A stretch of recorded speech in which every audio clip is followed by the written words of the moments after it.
Kasing size ng braso.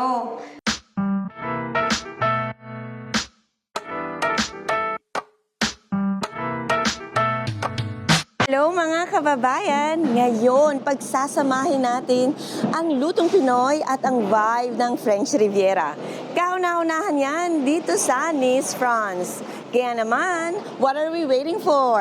Est-ce que vous êtes prêts? C'est parti! Bienvenue, tuloy po kayo. Maraming salamat! Best sellers namin, ito yung kinilaw. Ito po, ito meron po tayong bulalo.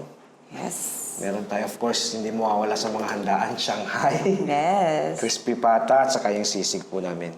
Ngayon naman, titikman natin ang hinanda ng K-Sarap. Oh, tingnan nyo ang bone marrow. No?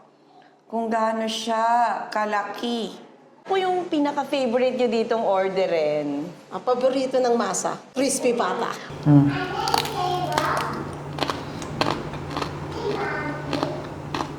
Ang lambot niya. Ang lambot ng laman, ang crispy ng balat. Yun yung winner dun. Ano naman po ang in-order nyo today? Siyempre sisig pang malakasan yan eh. Pangmalakasan, kasama na? Red Horse yan. Pakita natin yung Red Horse. Pambansang ano yan, ng beer ng ating Pilipinas. Sisig, ala, K-Sarap. Natin without... I rate you from 1 to 10, 10 siya. Oo, perfect score. Masarap. Kaya kami pabalik-balik. At saka ang importante yung yung owner, very friendly. Yung serbisyo Yung nila. serbisyo yun. At saka yung malinis. Para po makarating po dito sa K-Sarap Restaurant po, ang ating address po is 44 Boulevard Risso, Nice. You can take the train po, stop po natin sa Niceville.